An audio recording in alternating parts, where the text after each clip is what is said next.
我的柜子里面。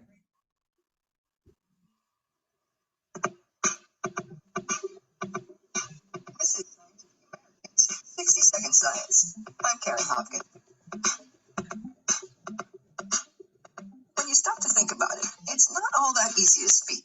First, you have to think of something to say.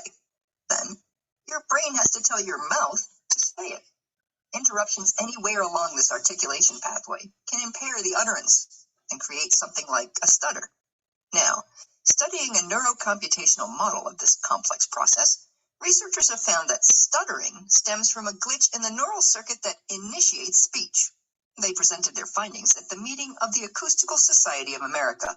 My main research interest is understanding how the brain translates thoughts, Frank Gunther of Boston University, into movements of the tongue and the other speech articulators to convey these thoughts to another person. He says that stuttering is very common, and it happens in all languages. It's estimated that about 1% of the world's population stutters. Despite this, and despite being studied at least as far back as the ancient Romans, our understanding of what causes stuttering has until recent years been very poor. Numerous neural circuits come into play when it comes to generating speech, but the key drivers can be broken down into two main circuits. One is an initiation circuit, and the other is an articulation circuit.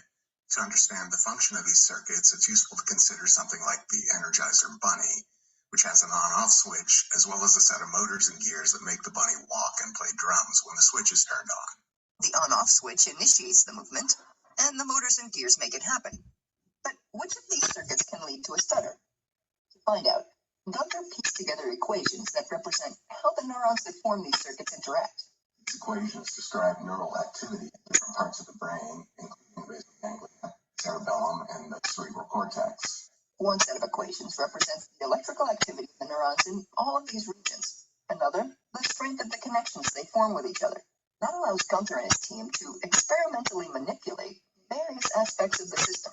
And it allows us to test different versions of the story regarding the involvement in stuttering by basically impairing different parts of the circuit and observing what happens in terms of speech output and also brain activity.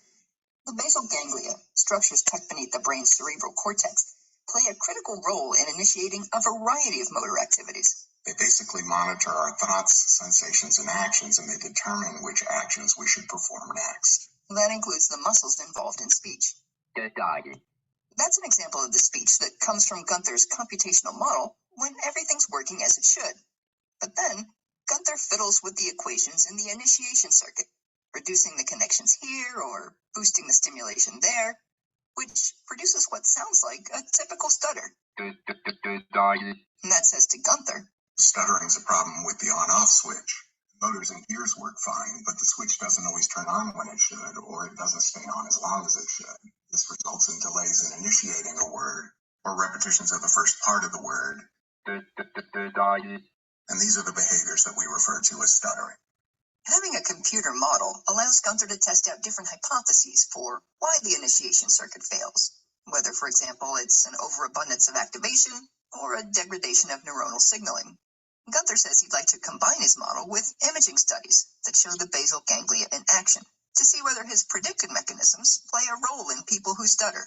The ultimate goal is to come up with precisely targeted treatments, like drugs that tweak the activity of the basal ganglia without inducing serious side effects.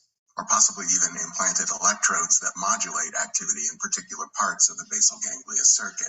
Which should make your basal ganglia as good as that. For Scientific Americans.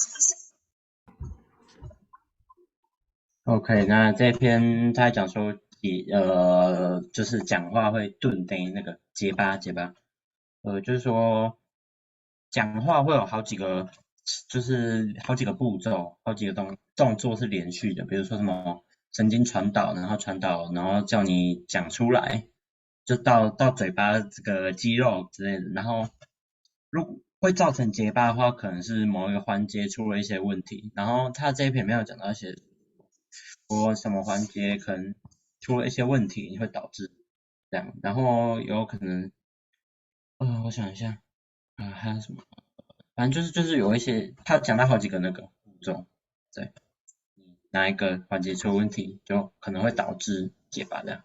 然后后来还有讲到说，也有些因素会导致说你比较容易结巴，像是他好像有提到药吧，就是可能你吃太多药之类的，然后影响到你的神经传导啊，或者是什么的，对，差不多是这样。这边在讲说关于口疾的部分啊，然后他那时候在说口疾的时候，他有说到2大原因，只是那2大原因中间的字有点难，我有点听不清楚。然后后来他有讲到说，我可以用模型训练的方式呢，去练出很多模型，可能知道环节在哪里，出现问题之类的。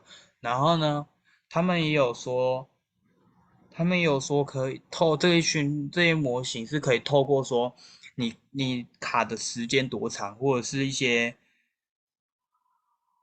单字之类的，然后让你了解说大概是在哪里有问题。